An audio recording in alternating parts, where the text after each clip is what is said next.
Hi everyone, this is Steve Hargadon and welcome to the Future of Education and Conversations.net. It's Monday, February 1st, 2010, and our special guest tonight is Daniel Coyle, author of The Talent Code. Welcome, Daniel. Thanks for having me, Steve. It's nice to be here. Oh, really delighted that you're here. And you have obviously an excited audience. People are interested in hearing what you have to say. So, futureofeducation.com and conversations.net are sponsored by Illuminate, and Illuminate's social network for educators called Learn Central. This is my day job. Sure hope that I can help you with something there. There's a free network for educators that has Illuminate built in. Coming up on the interview series tomorrow, Tara Hunt on the Woofy Factor. This is a book I didn't know anything about and devoured it on a plane ride this weekend and loved it. Aside from the somewhat fluffy title, this is really an interesting book. It's mostly about education. It's mostly about business, so it's not directly about education, but an understanding of what's taking place with Web 2.0 in terms of social capital and authenticity and trust is well worth the read. Wednesday, James Paul G. on learning games. Video games for learning. It should be fascinating. Shel Israel on Thursday on his book Twitterville, and of course we'll talk about naked conversations and his work in blogging. Lisa Gillis next week. Larry Johnson, Clay Shirky coming up. I think that's the Thursday, a week from this Thursday. David Siteman Garland, Dan Pink on the 17th. Kevin Johnson and Susan Manning on online education for dummies. Then March 2nd, Scott Rosenberg on Say Everything, Sharon Peters on Teachers Without Borders, Trilling and Fidel, or Fadel, I guess it's Fidel, 21st Century Skills. That should be really fun on March 17th, Tony Wagner. And then, yes, Sir Ken Robinson, misspelled there, but Sir Ken Robinson did reconfirm. So on March 30th, he is coming up, and lots more, as you can see. This is your first time in Illuminate. Want to make sure that you have some understanding of how to use this interactive environment. This is a participatory event tonight, so you have some opportunities to participate. You can, if you would like toward the end, actually ask for the microphone and take the microphone to ask a question. But in the meantime, you have some other ways to let us know how you're feeling. There are these little emoticons at the bottom of the participant window: smiley face, clapping hand, confused look, or thumbs down. You're welcome to use those.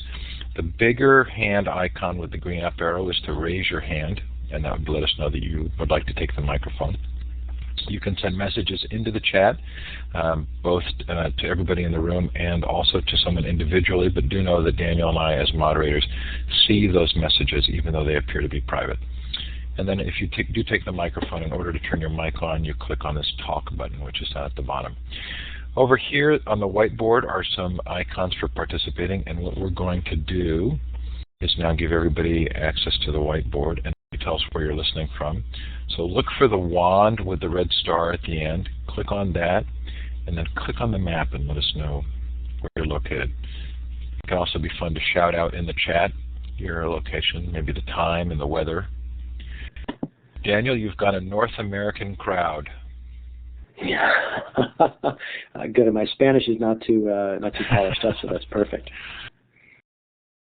Yeah, a lot of fun. Someone listening in from Alaska. That's you, isn't it? Aren't you in Alaska? You know, I normally do live in Alaska, but I'm in Ohio right now, so that is someone else. Well, that's fun. So that's Deb Burdick, I guess. Must be. There she is. Yeah, perfect. Hello, Deb. Okay, so let's just get going. I don't think I've read a book, Daniel, in a long time that so profoundly changed how I see most of my interactions with my children and other people that I feel like I'm in some role of helping to coach at some level. Do other people tell you that this book has profoundly impacted them?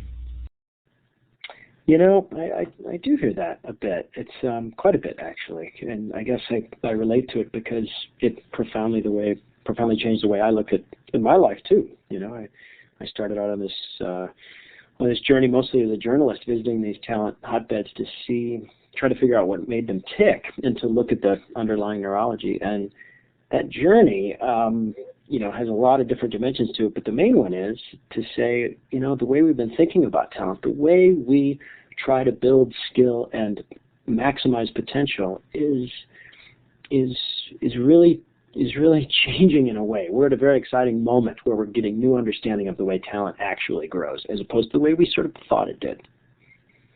So I've thought of this question, and I wanted to be careful about how I asked it, but I think we get a lot of pseudoscience, and I don't know if you experience this as well, but a lot of times there are a lot of messages about how things work in our physical bodies, and a lot of them relate to certain kinds of regimens for health or homeopathic medicine or something else. And I think we're a little bit inherently, or at least I know I'm a little inherently suspicious of models that draw directly from science, that don't come necessarily from a scientist. So could you tell kind of the story of how you got here and give us some sense of the credibility of the science? You bet. Well, it started, I'll tell you a little bit about myself. I've been a journalist writing about a variety of stuff, mostly sports, politics, all kinds of things. And I guess it was the fall of 2006, I came across a little clip that talked about a tennis club in Moscow that had produced more top 20 women players than the entire United States. This place had one court. And that idea, that image of this tiny place that had produced an incredible amount of talent, so many that children from the same class were meeting in the finals of major championships, sort of got me going, and I started looking at similar places like this, places in education, places, hotbeds in arts, hotbeds in music.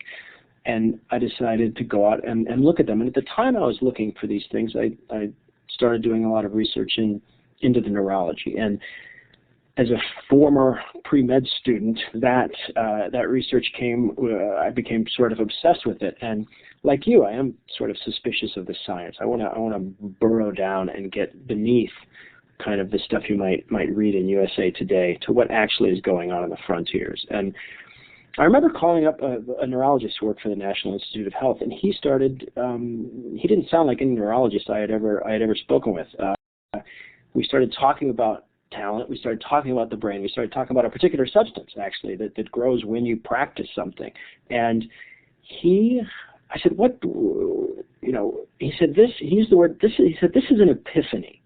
This moment that we're having with understanding how myelin works. This is an epiphany. And talking to more and more and more neurologists, I got the clear sense, and reading more and more of the research, all of which is compiled in the notes of the book, that we really are at a moment. Talent is the last magical thing. The way we think about it has not really changed since the 1400s, essentially.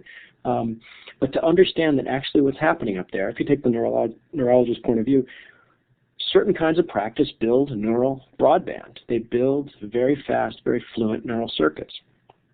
Our brains are learning machines, and they learn according to certain principles. And those principles are what the book ended up being all about. Okay, so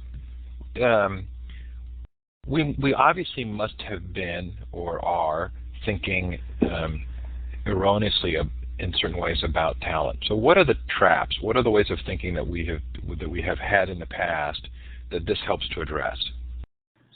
Well, the first trap is that that a prodigy is indicative, and that the talent is essentially a possession that you're given at birth in the form of genes. That there's a divine spark that you think of as a gene, essentially. If you have the gene to be a great musician, you'll be a great musician. If you have the gene to be a great athlete, you'll be a great athlete. But genes matter. Genes clearly matter, but they don't matter in the way that I think we think that they do. The most important finding, which I think some of your listeners are probably already clued into, is a simple number. It's 10,000 hours. That's the number of hours it takes of intensive practice to become world class in anything. Now, this finding, which cuts across music, math, sports, art, medicine, everything, this number exists because this practice is changing our brains. This certain kinds of practice and certain kinds of persistence. When you love something enough to practice it for 10,000 hours, you actually are building these high-speed neural networks that are skill. When Jimi Hendrix plays a guitar solo, that is a high-speed neural network. When somebody scores 800 on their math SATs, that is a high-speed neural network. We're not born with those. Those aren't genes. Those are a result of something we construct. And the act of construction is the thing that I think gets undervalued. When you think of talent as a possession, as a gene, that is the first and kind of the biggest monster trap that I think most of us fall into automatically. Okay, so you mentioned in the book about watching a baby learn to walk, and I immediately thought of learning to drive and how it seems so scary and hard when you're 15, but then when you're 16 and 3 months, it seems like second nature. Are those operating on the same principle? They are. They are. We are built to learn along certain paths. When you struggle, essentially when you operate in sort of a sweet spot of struggling, you are constructing a neural network. The notion that failure, we normally think of failure according to the old view of talent, and failure is kind of a verdict. But when you visit these talent hotbeds, you start to see very quickly that what certain kinds of failure are extraordinarily productive. When you're operating right at the edge of your ability, right at the edge, when you're reaching for something that you can't quite touch and failing and reaching again. That is where you are, in fact, constructing what Robert Bjork at UCLA calls a neural scaffold. You are making connections, and that act of making connections is the root of all skill, whether you're driving or walking or anything. And you see these, it's funny, it comes across in sort of a particular face. When I visited the talent hotbeds, and I went to 9 of them, from Brazil to Texas to New York to the Caribbean, I saw this particular expression, and it was the expression of Clint Eastwood, a very intent, almost frustrated, sort of a flinty, grasping look, because there's a certain sensation that goes with that very deep, deliberate practice. And that is the sensation of almost, a frustrating, difficult work. It's almost like, with muscles we talk about feeling the burn. Well, with all mental skills, there's kind of that burn present. And then once you build it, the way our brains are built, once we automate something, it is effortless, like walking or driving, with certain kinds of motor skills, the examples you mentioned before. Daniel, did you click a button there because the telephone bridge came up, and I'm not quite sure why that. Oh, no, I didn't. That actually did. It looks like I may need to start that again. Give me 1 second. No, it's going. Okay, well, I was at a conference this weekend, a really wonderful conference in Philadelphia called EduCon, and Gary Steger, you're not going to know him, but some in the audience will, was talking about Seymour Papert. And the story he told was that Seymour Papert said, we do a great disservice to students in regard to math. And he said, we say if they don't do very well in math, that they, in fact, don't have a head for math. And then he said, but if they don't do very well in French, we don't say they don't have a head for French, because we can assume that if they had been born in France, they would have learned to speak French. And so he coins this phrase, mathland. If you've been born in mathland, then you would learn to do math. So are there ways in which culturally we've reflected misunderstandings here? I mean, this idea that some people are good at math and others aren't, is your contention that the core issue here is just time and practice? The core issues are time and practice, but really on a deeper sense, the core issue is love. The core issue is what makes someone feel like they belong to mathland? What makes someone feel like they belong to France? What makes someone feel like they were born to be a writer or to be a software engineer? That feeling, those kinds of environmental signals that set that up are actually a really fascinating area, because it's not just the 10,000 hours, it's the love that is driving that 10,000 hours. What kind of things cause that? And the talent hotbeds that I visited were kind of interesting. They were each a little petri dish where you could see those signals in play, And the first, there's several signals that you'd see over and over again. And it came down to, in a rough sense, of what was in the person's windshield, what people were out there in front of them that they saw often, every day, that they might want to become. Having a model there was a huge, huge unconscious trigger of motivation. There was an interesting visit that I took to KIPP Hartwood, a school in San Jose, which some of you might have heard of, a very successful charter school that in 4 years in an inner city neighborhood rose to become, I think they're about the 96th percentile scoring on the math exams in California State. And extraordinarily successful school in a very difficult environment. And they did a great thing. They took the fourth and fifth graders to visit colleges. They didn't say much when they visited the colleges. They would just take them there and walk around the campus and say, look, there's a kid who used to live in this neighborhood who now is here at Berkeley or Stanford or UCLA. And then they'd go back. And the teachers there told me the kids would be completely transformed by these kinds of experiences where they're simply allowed to connect the dot between there's someone like them in a place where they might want to be. And I think we typically underrate those sorts of experiences when in fact they can be quite powerful. So I immediately thought of a way in which this really changed my perception of my own family's life.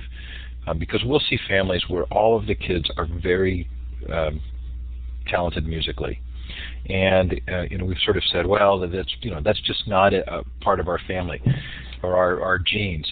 But I'm getting the feeling now that what's really happened is that we didn't necessarily have the skills ourselves or the understanding of how to create the right environment for learning a music, and that more than anything, it just probably reflects a family pattern of kind of understanding how to learn music. And then I think what you're saying is that sort of the modeling and the love that are surrounding in that endeavor for a family. I think it's exactly right. And to see someone you love doing something, many of the best musicians I met, well, their parents happened to be musicians, and they had sat from the time they were babies watching the person they loved most in the world love an instrument. And that's the kind of environment.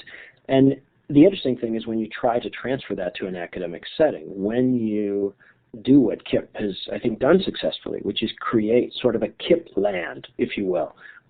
In the very language that they use, everything is about team. When they raise their hand, they address their teacher and their fellow teammates. They become a Kip stir. They get a certain kind of a shirt that they turn. It's very elaborate. To sum it up, it's an incredibly elaborate, detailed culture that they are simply not. It's not about where they are. They're not in school. It's about who they are and who they're linked to in their future. What lines can they draw on their map of their life that they can say, okay, I can be pointed in this direction. It sounds sort of soft, but done with a very cohesive way where everything in the school matters, where every element is there for a reason. Even the garbage on the floor, the teachers would occasionally throw garbage onto the floor to give students an opportunity to pick it up and do a good deed. And when they did a good deed, they would be celebrated like they were heroes, which in a sense they really were in that culture. So it was a nice example of kind of a cohesive place where all of these signals work together as a kind of giant radio station that's constantly sending the message, you can do it, you can do it, you can do it, because look at all these other people around you that are doing it. Okay, so if I'm understanding you correctly, then you have this confidence or more sense that you can do it. You work a little harder, and as you work a little harder and continue to practice, you actually build up the neural pathways, and you begin to get better, and you have the feeling of reinforcement as you get better, so you're sort of moved in a direction where improvement is kind of a natural part of the process? That's right. That's right. An extension of who you are. I mean, the love has to come first. The love has to come before the hard work. The love fuels the hard work. You essentially, as a teacher, have got a human being is like a battery. You can either give it more charge, right, or you can direct where it fires. And in order to really build to make that into a fast, fluent neural circuit to do algebra, to write beautiful term papers, you need to first have that charge going. You need to create the fuel. I mean, I was in one of the more fun moments was being in a math class that was at KIPP, and I was able to sort of witness the work of a real outstanding teacher named Juanita Jackson. And she began her class each year by turning off the lights.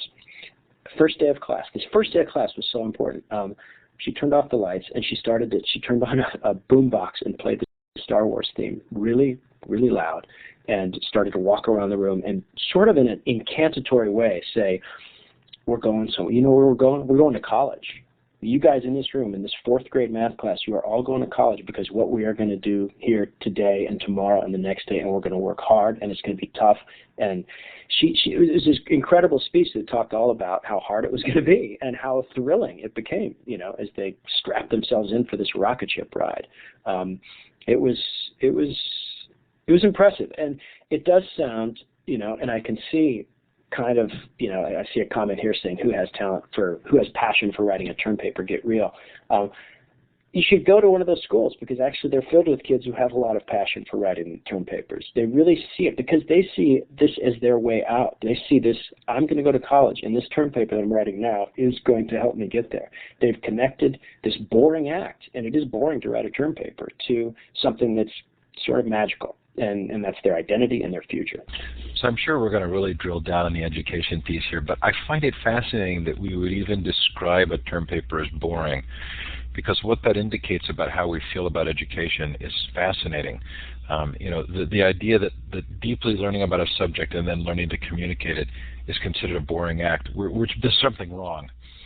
So a comment was made by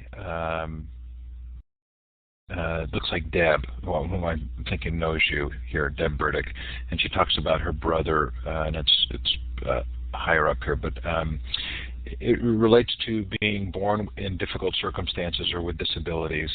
And I remember reading some years ago that some high percentage of successful small business owners were dyslexic, and wondering what the connection there was. Do you want to talk a little bit about the role of difficulties and struggle as it relates to talent? Yeah, you bet. And it's really interesting when you start looking at these patterns of difficulty and success, because it's remarkable. When you look at dyslexic entrepreneurs, which you mentioned, I mean, Richard Branson, Chambers, who runs AT&T. There's about 5 more that I can't bring to my tongue right now. And they all describe essentially the same thing, which is a real frustration that they couldn't succeed in a normal way. And all that energy and frustration being poured into the process of slowly learning how to do it a different way, of learning how to read emotional cues, about learning how to get through without having to read the term paper by using oral communication and talking to your friends. They're all brilliantly sensitive. They're all emotional athletes, and they became sort of emotional, intuitive athletes because they had to practice that over and over again to build this remarkable circuitry. They didn't start out that way. But it's a nice example of how a difficulty can both ignite a passion, there's your fuel element, and also provide an opportunity to deeply, deeply practice something over and over and over again until you become quite skilled at something that it turns out to be is a good deal more valuable than spelling correctly or getting your long division correct. So we talked at the beginning when we were having to do a little technical work about paying no attention to the man behind the curtain. But that phrase has kind of stuck with me since I've said it, and I'm wondering about the effect of the internet and the ability the difference between seeing somebody, say, on television performing a song and thinking, oh, that's just somebody with great talent who's risen to the top, and being able to watch on the internet all of the different people, say on YouTube, all of the different people trying different things and playing around. Do you think that there is inherent in that visibility about the ability to see behind the curtain that the internet brings to us that helps us to understand talent better? It's fantastic. Actually, there's a group. It's most clearly seen in classical music, strangely. But I think yes, to answer your certain short, I think it's massively important to sort of take skilled performance off of the sort of remote stage and bring it into an intimate level. Soccer coaches and classical music teachers are seeing this explosion of kids who are essentially training themselves by using YouTube, who are looking at great performances, and say in soccer, they copy tricks. They look at a great Brazilian kid doing something amazing with the ball, and then they go out and they slow it down, they watch it a million times, and then they go do it a million times. And you see these skills progressing far beyond what they used to see sort of in the pre-internet age. And the same essential thing is happening to classical music. How do you translate that to an academic setting, I wonder? I mean, is there a way to do that? Certainly with certain physical things, you can see how that would be possible. Maybe with certain kinds of talking and acting. How do you make algebra sort of YouTubeable? I wonder. But absolutely, the potential, which you're seeing there, is kind of, I would say, mostly an ignition, a motivational force at work there. Plus, we're all born mimics. I mean, mimicry is sort of the best, most efficient sort of royal road to learning in a lot of ways. So it's a combination of great mimic opportunity and a tremendous ignition to look at somebody out there in kind of humble settings who's doing it too. Well, we're getting a lot of neat comments here, and we'll probably turn quickly over to allowing for Q&A. Certainly questions about the 10,000 hours and motivation and interest. Do you want to talk? We jumped right in without actually sort of giving the overview structure of the book, which for me, and I think you were pretty clear about, is sort of deep practice, ignition, and master coaching. Do you want to kind of give any more detail on the ignition or the master coaching? Or I guess we didn't even really talk too much about the deep practice, but is there something we didn't talk about that you feel sort of fills out the story? Yeah, I mean, essentially, it's a story of a process. It's a story of falling in love because of certain environmental signals. A certain pattern causes us to fall in love. It's a certain pattern of practice, a certain kind of practice. We think of practice as being just sort of this vague effort. And in fact, to build a fast, fluent neural network, it's a very distinct sensation. It's a reaching. It's a very narrow type of practice that builds skill rapidly, sort of high velocity practice, you might say. And the person, I think maybe this is what our audience tonight will relate to, is there really is a kind of person who I call a master coach. When I visited these talent hotbeds, I felt like I kept meeting the same person. They weren't very showy. They weren't super charismatic. They tended to be older, and they would sort of have this uncanny knack of giving exactly the right little signal at exactly the right time. And they were almost the personification of this process. They could ignite people, and they could get them in that zone of deep practice. They could ignite, and they could get them in that sweet spot in that zone. And so that is what I call in the book master coaching, and that's the sort of personality that is the embodiment of this process of human learning. So you mentioned Carol Dweck in the book, and I'm trying to remember the name of her book, Mindsets, right? And yep. The whole idea, and the first thing that occurs to me is the experience I have every fall on every Saturday watching parents screaming at their children from the sidelines at soccer games. So tell us what's wrong with that. Oh, there's so many. No, it's the difference. I think what she's extremely good at pointing out is that little cues matter a lot and that language matters. When we praise a child for his ability, we're actually sending a message for them not to take any more risk, to protect that status. If you tell a kid, you are brilliant at math, Bobby, you are just great, they will act in such a way, and there's a beautiful classic string of experiments that demonstrates this, where with 5 words of praise, she gets one group to not take any more risks, and with 5 different words, she gets another group to actually perform better. When you praise a child for his effort, you're telling him the truth, which is that effort matters, persistence matters, repetition matters. Going and taking a little bit of risk and getting out of your comfort zone is okay. And that's a perfect message to send a kid to, if you want to get him in that sweet spot of learning, on the edge of his or her ability. But when you praise a child for their effort and you tell them you're a genius, you actually are telling them not to risk anymore, to protect that status. And kids will act in accordance with that. And she brilliantly illuminates that. These little words that we use matter a great deal. So you have 4 children of your own, I think. How much have you changed your own practices based on this? Quite a bit. My wife and I, it's kind of worked our way into our lives in kind of a pleasant way. It's made things a little bit more mellow when you realize that, I can't force them to fall in love. When they do fall in love with what they do fall in love with, then they can go bananas. But it's not like I'm looking. There's a certain franticness associated with modern parenting where you're trying to frantically look for the thing that your child is divinely talented at. And when you start seeing talent as this combination of love and certain kinds of practice that you can, in our little house, celebrate that when they're really struggling with a passage on the violin or with a bit of math homework, to really celebrate, to say, yes, it's supposed to feel this way. It's supposed to be a struggle. That's a good sign. It's a good message. parenting easier, and I think it makes being a kid easier, rather than being told, well, there's some genius out there that you haven't discovered yet, and if you can't do it, then it's a verdict. It's nice how it makes failure into not a verdict, but an inevitable part of the process of getting better.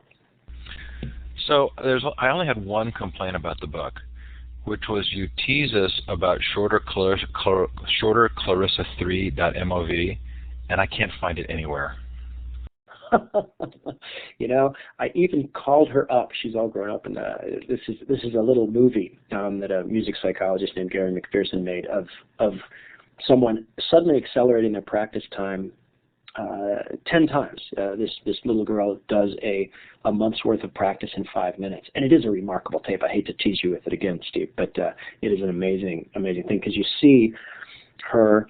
Well, first she plays a piece that she plays it very smoothly, and she essentially doesn't progress at all. She's not out of her comfort zone. And then she plays a second part, and she plays a couple notes and stops and realizes she made a mistake and fingers the note, and then goes back and plays a couple more and stops.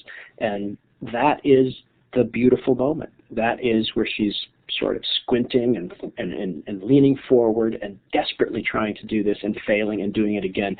And that's what high velocity practice looks like. That's what it feels like. And unfortunately, because of the terms of the original experiment, even though everyone says I can use this and should send it out to the world, we're not allowed to sort of send it out publicly.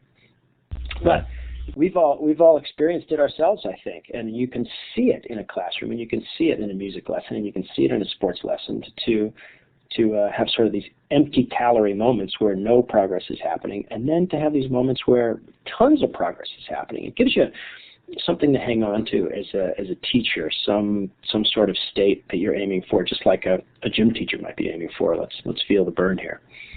So maybe a little bit of the elephant in the room for me here, and the topic I want to kind of finish up our portion with before we go to Q&A, is this issue of failure.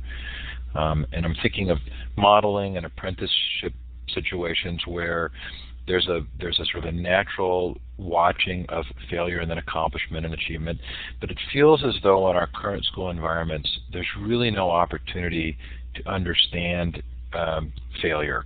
Have you thought about that at all? Probably not nearly as much as you have, frankly. No. Tell me more. Well, so I'm intrigued by just this sense that, like, I'm watching my own daughter practice piano. She's 11, and just the degree to which failure is would appear to her to be such a negative, and that we're, at least in the school experiences that we've had and with our kids, that you're to be accomplishing and achieving a certain level. So I think maybe much in the vein of Carol Dweck, I really want to do well on the test. I don't want to show my weakness at all. Whereas in a much more natural setting like a family or to sustain tennis camp or in some kind of an environment, an apprenticeship environment, there would be a much more natural sense of failure as a part of the progression. And I'm curious as to, for those of you who are actually actively teaching, is that just really hard to bring into the school environment, the ability to make mistakes? Is that just difficult in the way we think about schooling? And do we stigmatize failure? I mean, we certainly see that in the business community as well. And I think we do, and I think good teachers find a way to make that failure happen in an emotionally safe place. At KIP, they were quite good at that with the way that they handled their math. They'd sort of wait until everybody was. They didn't take tests very much. It makes you look at testing a little bit differently. It makes you look at the prep work. Maybe it should resemble more of an athletic workout. But finding a way to make that failure in kind of a safe environment where it doesn't become a verdict that's a real art, I would say. Well, so you described John Wooden's style, and I'd love you to talk about that a little. But I certainly don't get the feeling for him as a coach that he is not expecting failure, because he models. He shows the positive, then he shows what the failure would be, and then he shows the positive again, with an understanding that you're going to have to figure this out and learn it, right? And So is that inherent in that good kind of coaching in a way that we just have a hard time sort of seeing in an academic environment? I think so. I mean, as Wooden would say, the team that makes the most mistakes wins, actually, because they have the most opportunity for learning. To have almost to import some of the philosophy and some of the lingo and some of the attitude from sports into education would be perfectly appropriate, because when it comes down to it, these things are all different forms of building neural networks. They're all different forms of learning, and it can be helpful if you loosen it up a little bit and realize, you know what, everybody's going to screw up here for a while because we're getting better. A friend's teacher just unnerved some parents by saying that the word for the year was going to be struggle, and a lot of parents didn't want to hear that. But as the year went on, and we're now halfway through it, the teachers and the parents have really come around to this teacher's point of view. You know what? This feeling of struggle is really a worthwhile feeling of going for. There's a great study that I mentioned in the book of different classrooms. One classroom, it was a study Jim Stigler at UCLA did, and he looked at classroom time studying math and science classes in America and in Japan. And then he looked at how they spent their time. In the Japanese classroom, 44% of the time was spent actively struggling. The Japanese teacher would give them false answers in order to induce struggling in his students. In the American class, so it was 44% of the time they were actively struggling. In the American classroom, it was 2% of the time they were actively struggling. The teacher there was like a butler. The teacher there was no failure, there was no anything, because everything was just kind of being smoothed over as it came out. The word education, it contains the root educe, which means to draw out. And that act of drawing out and making someone struggle it's at the core of what good teaching is. So I was intrigued also that it seems like you mentioned Toyota a couple of times in the book, and I thought of Kaizen and the sort of continuous improvement process and the ability to stop the line. And I wondered about environments that sort of institutionalize the process of learning. Is Toyota one that you feel has done that? Well, yes, they are actually. The Kaizen that they practice is brilliant, though with their latest escapade with the accelerator, we'll see how quickly they can fix that major problem. But yes, absolutely, they've institutionalized it. The Finnish school system has institutionalized it to a certain extent, to pick an educational example. But to have a culture that leans toward these moments of struggle, toward identifying them, toward fixing them, it's a cultural question more than it is a teacher question, I think. Okay, so Carolyn, a.k.a. Fish Math, brings us to our kind of the final moment. She says, this is a nice sentiment and all, but if you were performing surgery on me, you'd better get it right the first time. Is this a pushback that you sometimes get, and or what kinds of pushback do you get on the thesis of the talent code? Yeah, the main pushback is that's not the way talent feels in some ways. Some people feel like, they look at their neighbor who's a really good rock guitarist and they say, I just couldn't do that, And there's a certain amount of truth to that. We are all different. The thesis of this book is not that we all can become Michelangelo, but that we all share the same path forward. And fortunately, you're right, and Fish Math is right. You better absolutely get it right if you're a brain surgeon. Fortunately, most of us in this room are in lines of work where we don't have to bat 1,000 every single time, and there is room for struggle and there is room for error. And actually, if you talk to brain surgeons, they'll tell you that the process of learning that is fraught with struggle and error, because it is a human being learning to do something really well, and that's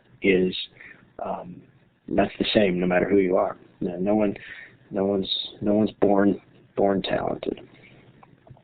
Okay, well, let's open it up for a little Q&A. This is an active crowd. I think you'll get some good questions here. One of the responses to Fish Math's statement was, and I think as you kind of indicated, that there's a lot of practice behind the scenes and before the actual surgery takes place. Did anybody want to follow up on that at all? Was that resolved, or did you want to ask Daniel, any questions about that particular topic? Okay, so Anna's saying, can you speak to age in the development of neural pathways? This seems to fly in the face of brain research that says after about the age of 13 or 14 you've acquired the 7 or so ways you learn, acquire information. Or are we talking about two different things? I'm specifically wondering about how the shutting down of neural pathways could limit top performance ability in adults. Yeah, that's interesting. I mean, our brain goes through these developmental waves, and when it comes to building top performance, when it comes to building high-speed neural networks, we rely on this substance called myelin, which was what made the neurologists so excited at the beginning of my project. It's basically electrical tape for your brain, and the big discovery about myelin is that when you practice something, when you fire a circuit, it actually wraps. It actually wraps, this myelin wraps around just like electrical tape, and that speeds up the impulses. It basically makes you smart. And myelin arrives in a wave as we get older. So yes, this is why we are very, very fast learners about certain things. The wave goes from the back of your brain to the front. And so when it comes to motor skills, movement, basic things, that comes younger. When it comes to abstract thoughts, when it comes to algebra, when it comes to biology too, that's in the front of your brain, that's in the cortex. So this wave determines how quickly we get sort of fast and wise and fluent.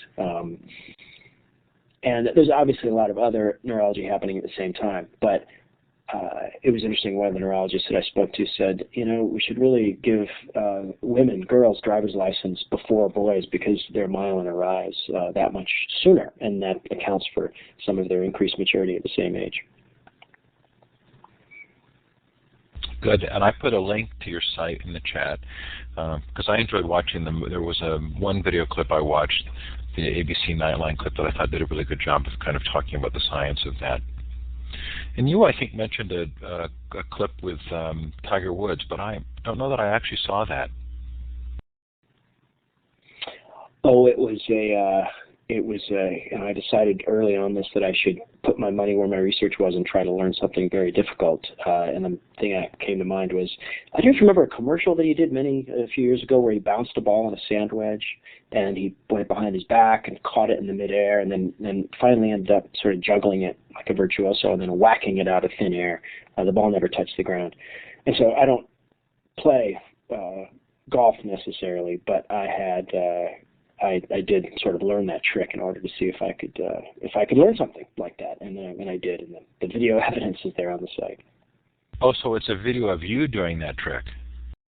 That's right. It's a video of me doing it, and then another video of me learning it. Actually, I videotaped myself learning that trick and how that's what deep practice and struggle looked like. It was quite funny. My son, my 14-year-old, edited it in kind of a humorous form, but. I believe the title was Daddy Messing Up. Okay, so special bonus points to anybody who can find one of those videos on the Talent Code website and put the link in the chat for us. Okay, so if anybody would like to actually take the microphone, you can. Use the hand icon with the green up arrow. You're also welcome to put a question in the chat. It was hard for me. I'm not sure I caught everything that went by. So if you asked a question that didn't get answered, please post it again, and we'll raise it with Daniel. Deb says, have you found any talent blockers, actions, activities, or anything that has been done that seems to impede talent development beyond the obvious? I know you were looking for exemplary examples, but maybe you might have made note of some of these things. Yeah, one was interesting. A bunch of stuff, because essentially this is an act of construction. Many things, as I think Sam Rayburn once said, he said, it takes a carpenter to build a house, but any jackass can knock one down. So there's a lot of stuff that can get in the way of these active constructions. Cynicism, rough emotional environments at home, any kind of things that can make someone sort of not want to practice deeply. But one of the curious ones that I found was luxury. When you put someone in an environment where everything is lovely and manicured and hotel-like, they naturally shut down effort. Every talent hub that I visited, and I didn't, even the ones that were in presumably nice places, a classical music camp in upstate New York, every one that I visited was kind of a dump. And I think that has partly to do with the people who run these places kind of desire to put their resources not toward facility, but toward the human element of their landscape. They're not going to have money to buy a new facility necessarily, and if they do have money, they won't use it to buy poinsettias. They'll use it on coaches. They'll use it on balls. They'll use it on books. They'll use it on blackboards. So you see this, this answer that if we build a beautiful new facility, it'll change everything. I mean, most of the KIPP schools, and certainly Rafe Esquith's experience in his Los Angeles classroom, all kind of argue against that in a way. The landscape that matters the most is the human landscape. So we're getting a couple of questions about bringing this into schools, and one earlier comment 5 or 10 minutes ago was, so do you have to find something that's interesting enough to a student that they'll want to spend 10,000 hours on it? And my first reaction was, they may not think at the moment they're going to want to spend 10,000 hours, but it's probably self-reinforcing that they begin to have a little bit of success, they enjoy the challenge, they see themselves getting to the next level, so all of a sudden they're sort of drawn into a path that would lead to the 10,000 hours. Would that square with your perceptions? Yeah, absolutely. I think we all look back at our own lives, and it's not as if we, sort of decided at one moment, yes, I'm going to be a journalist, and started clocking into the factory. I mean, these are you need to sort of picture it as what it is, which is this incredibly sort of branching, big, connected circuit that is your set of skills. And what causes you to start out is not necessarily the thing that's going to drive you all through. And what that argues for, I think, is for our schools to be sort of like radio stations of motivation, to have lots of signals. That's the thing that I noticed at the town hop-eds. It wasn't just one signal. It wasn't just sort of, a kid from this neighborhood succeeded in math, and so now everybody can. It was this really cohesive culture of signals radiating all the time from all different kinds of people in the community. It made me think of Paul Tuff's work describing the Harlem Children's Zone. Because that's an example. Human beings, we sort of are constantly reacting to what's around us, and these hotbeds are able to build these really cohesive environments that work, because it's not just part of the person's life; it is their life. So I'll keep looking for questions here, but I am interested in having you talk a little bit more about the kinds of characteristics of master coaches. You talk about them being quiet and reserved, just giving sort of pure information. Should this be a informing teaching practice? Should we be looking for ways to kind of talk about this act of coaching? I'm fascinated by it. I mean, I don't come from a teaching background, but I can say I'm fascinated by it. I do, coach baseball, and I've taken some of these characteristics and frankly just tried to copy them, and they work. And one of them, to sort of go through a couple, is that they do deliver information in these very, very, very short bites. Nothing is longer than 3 seconds. It's crystal clear. It's very short. And it's almost like watching somebody sort of shocking someone, zip, zip, zip, and they're able to instantly react to whatever the student responds with. And that response is never negative. It's always moving forward. It's always positive. If they'll try A, they'll try B, they'll try C, they'll try D. And each time the student reacts, it's like watching a sort of a dance back and forth where the student will try something and mess up. And the teacher will find a way to give them something to point to, and the student will try again. And this instantaneous access to their expertise was the beautiful part of that. And one of the characteristics that you saw across the board, no matter what they were teaching, this instant access to kind of their matrix, and the delivery of that matrix in quick, little, tiny bites. And the other characteristic they had that I enjoyed was humor. Every single one of the master coaches I met was quite funny. And on one point of, the way I think of it, and is that, this deliberate practice, hard practice, this deep practice, this zone we're trying to get people to go into on the edge of their ability is not a pleasant place to be. Having humor is kind of the emotional lubrication of making that possible. It's not an accident that they're funny people. It's not an accident that the love we feel for our favorite teachers, it's there. It's there because of the size of their personality that was required to get us to do the hard work that we did that made them such a good teacher. Yeah, but you also make the point that they're seemingly average teachers often early on in the talented person's life. Do you want to sort of explain that? Yeah, and it comes from some studies. Benjamin Bloom did some interesting studies of master musicians, and found that a lot of them were taught just by neighborhood teachers. I'm sorry, but when you look closer, and you looked at the comments that these now brilliant piano players made about their original teachers, it becomes apparent that those original teachers were very, very good at igniting the love, the feeling. It's very difficult to play piano. You have a lot of fingers and there's a lot of keys. But to have a teacher who's able to inspire a kid to come back again and again and again is an emotional skill. They're an emotional athlete. And the master coaches that I've met, oftentimes they weren't sort of the most well-paid coach in the world. They weren't the most charismatic coach in the world, but they were all emotional athletes able to do the two things that coaches can do. One, ignite motivation, inspire the love, charge the battery. And number two is hit them with that spark that tells them where to fire their next circuit, to give them that short, sharp shock that that'll earn them more skill. So someone's making a connection with the Surf's Up movie. Gosh, I'm going to have to think about that. Is that a movie you're familiar with, Daniel? I'm afraid it's not. Okay, so let's riff on that for 1 minute. Are there movies that you have watched where you really felt like they modeled this well? Obviously, sports movies come to mind, but are there movies that you really like that you kind of point people to?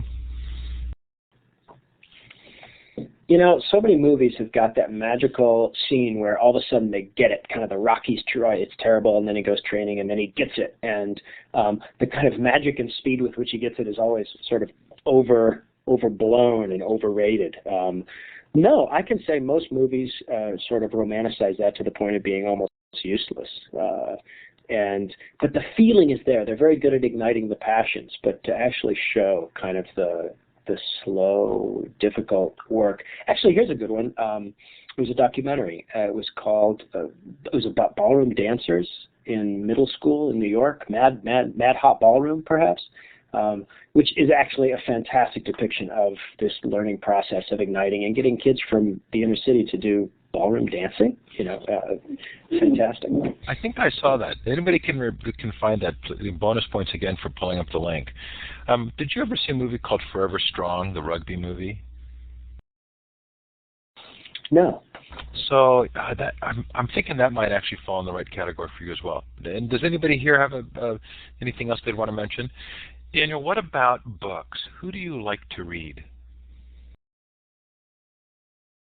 Oh boy, who do I don't like to read? That's the problem. No, I actually was just reading one of your guests, Daniel Pink, reading his book on Drive. I read Steve Martin's latest book about becoming a comedian, Born Standing Up, which was just a brilliant depiction of the process, the very difficult, long building of his comedy circuits. That's a fantastic read, and he's of course hilarious. So that makes it even better. But yeah, once you sort of start seeing some of these ideas. To me, it gives me a new way of looking at biography, at history, and at great sports stars or teachers. It is kind of fun. It's like putting on a pair of goggles and looking around. So what's next for you? Are you working on a book right now? Well, I'm kind of poking around, looking for new stuff, and working on a couple of other smaller projects while I'm in the process. I'm telling myself I'm deep practicing and ignited to do it. But so I'll keep you posted, Steve. We'd love to find out. So someone who loved the Talent Code and wants to read more, where do you send them? Go to Amazon.com and you'll see it there. No, I mean, is there other work being done that you feel like? I read a book called Talent Is Overrated, and I wondered, do you even know that guy? And it's there was it felt like very similar messages, but he didn't have the scientific piece. But are there other books in the same topic area that you recommend?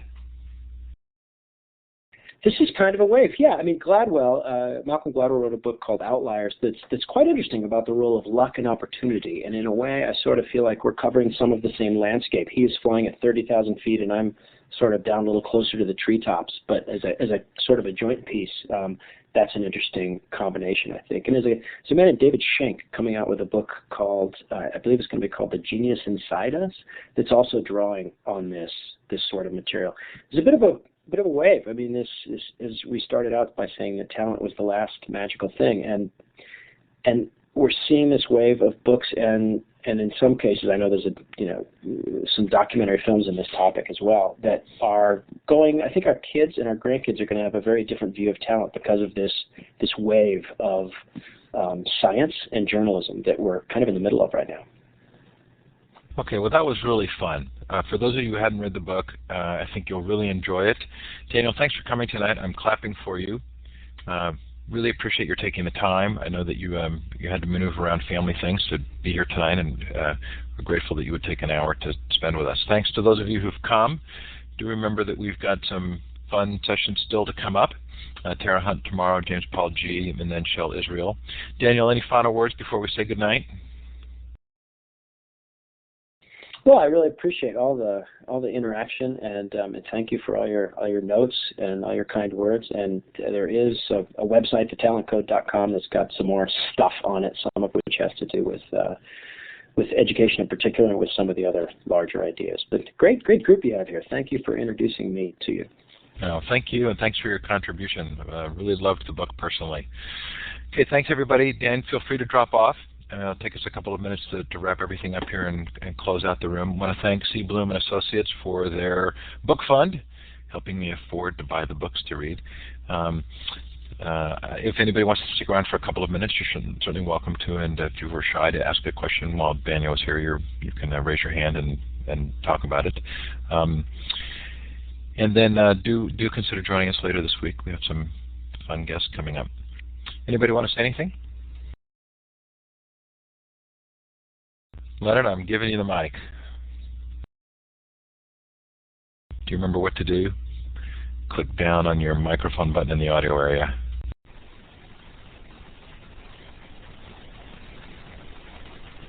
I'm hearing some sound, but I'm not sure it's you. No words were coming through.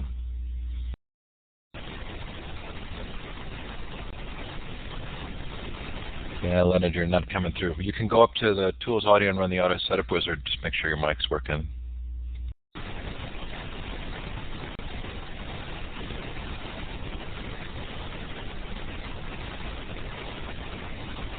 Yeah, just not coming through, sorry to say. It is interesting to read a book that I feel sort of so substantially changed my perspective on so many things, from my own parenting to thinking about education and how things get done.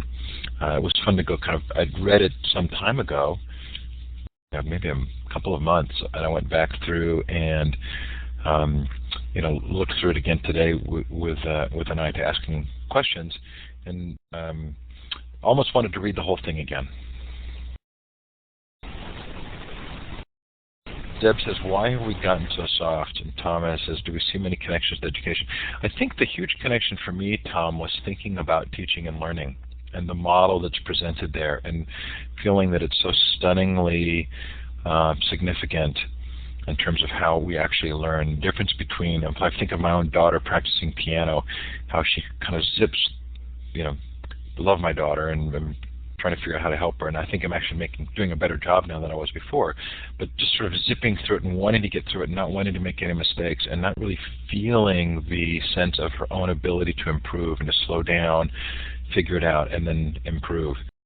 And watching that in my own children in school settings as well. Right, and I think she's confused about whether she's playing for herself or she's playing for me. But I think to a certain degree, you hope that something catches or ignites, so that she does want to be playing for herself. Something else. Why have we gotten so soft? So Deb, I thought that was maybe one of the most interesting pieces of the interview for me. Was this sense of sort of voluntarily choosing to make things harder. We're not good at that. I mean, we celebrate every Saturday soccer game and trophies at soccer, and we, I think that we have, maybe culturally lost our understanding of the value of simplicity, frugality, difficulty, and struggle. And we talked about this. Gosh, what interview was it where we talked about the John Adams quote? I'm study war so that my children can study politics, so their children can study business, so their children can study art and history. And the idea that we sort of go through something as a generation, and then don't want our kids necessarily to go through that. And we had some good friends. One of the richest men in the United States actually turned out to be an associate of ours in the Bay Area. And I won't mention his name, but always on the top Forbes lists. And his children all had to buy and drive their own used cars. And that's making much more sense to me than it did, when I was a teenager. And just the idea that we would not choose to give everything and to provide an environment of struggle.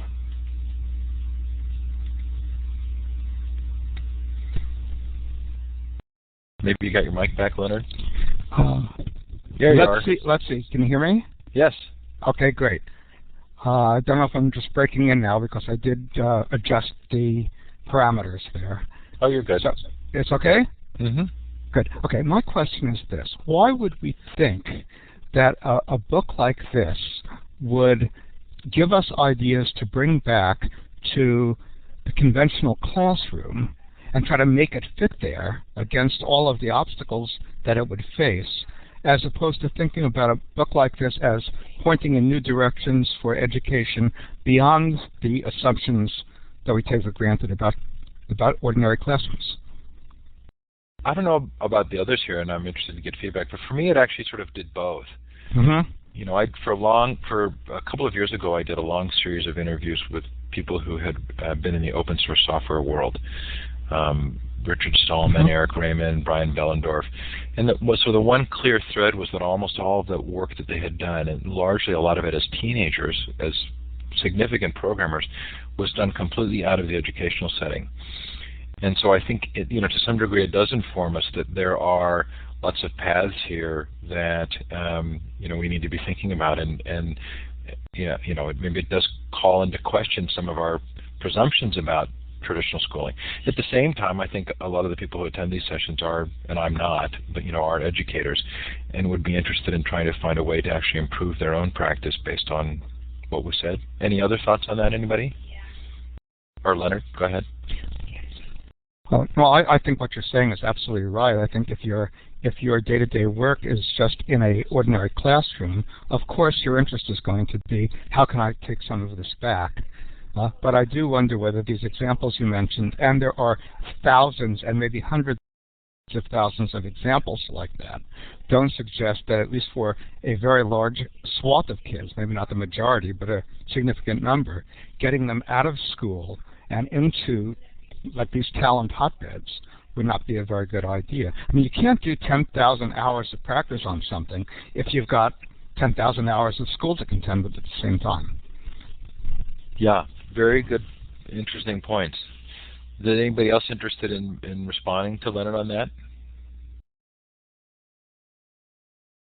This came up with me in the interview with Yang Zhao because it's at least for me, it's an argument for diversity of education. Mm-hmm. Lori, I'm going to give you the mic here.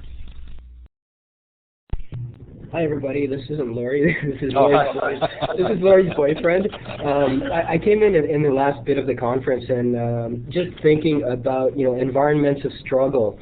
I'm wondering, me as a teacher, if I have a class with 10 students, I can guarantee you each one of those students will be taking risks. But if I'm stuck with a class of 40 students who have standards to meet, who have tests to pass, and and it's very set out, I don't think I have time to actually create the environment which will make it safe for the students to take risks. I'm too busy being pushed and pushing the students, and so I think a lot of the the structural dynamics of how classrooms are arranged, what kinds of responsibilities teachers have, and how that's changing today has a lot to do with, whether students are able to develop their talents to the kind of extent that we would like them see do so.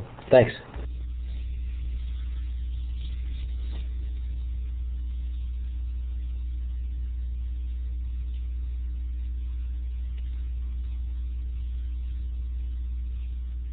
So, go ahead, Leonard. Were you going to say something?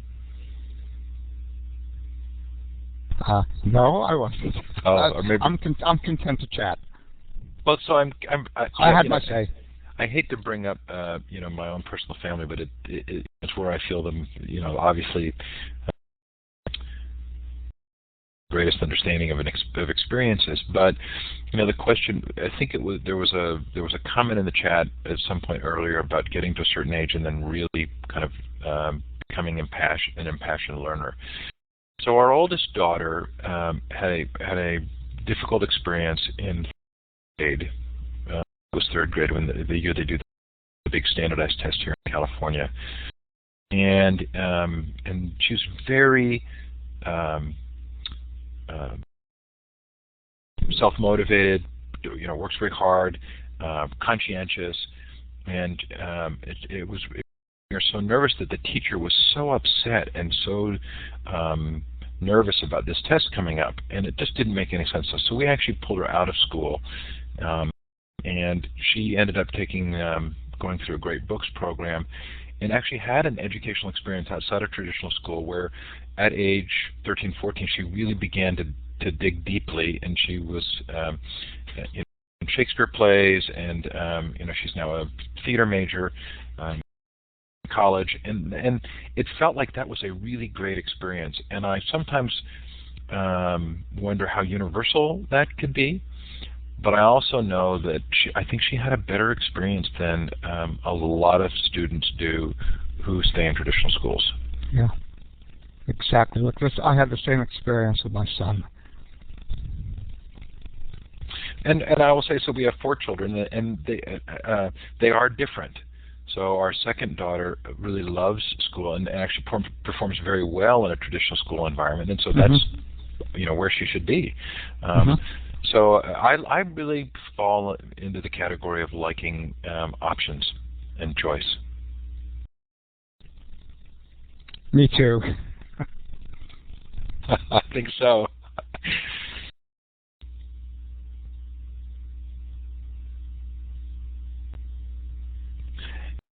And so, Deb, I think you're raising a really interesting and hard question, which is, an issue of equity, and that raises all kinds of very hard to solve problems for me. Although I think that we recognize, I don't like the idea of using business analogies to talk about school, but I do think that in the business world we recognize that without diversity and inequality, you don't get the flowering of new ideas and new things. And so I'm not quite sure how to reconcile that with schooling, where we feel very concerned that things might be unequal. Sometimes that stops us from giving local control, but at the same time, it seems to be very much a part of allowing new things to flourish and flower, is allowing for there to be differences and diversity in the kinds of education that take place. Lori's boyfriend, were you going to chime back in? Yeah, I thank you. My name's Asif, by the way.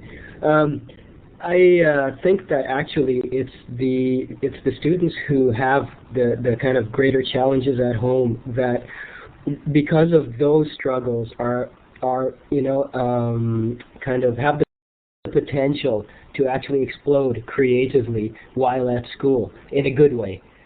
So it might actually be a motivating force to have those kinds of challenges. It's a really interesting thought. I'm certainly can see people pushing back a little on that, trying not to glorify a difficult circumstance. But again, you think of children of immigrant families where the work ethic is there. if I can jump in just one more time, I am one of the children of immigrant families, and I think another thing that maybe isn't taken into account as often as it could be is immigrant children have very kind of different knowledge because they're coming from different backgrounds, and they bring that knowledge with them, and then they kind of integrate the knowledge in the current environment. So really, they have perspectives that other kids don't yet have, and that making connections between those different realities and being able to see the world from different perspectives is something that's typically an immigrant kind of quality. And I think that, again, has to do with creativity, it has to do with talent, it has to do with work and things like that. So just personally, for me, what's normally seen as a disadvantage, for me, I think is an advantage. Right, and it certainly speaks to what Daniel calls in the book ignition, meaning your different set of motivations around why you're at school and what it will do for you in your life, maybe. Definitely.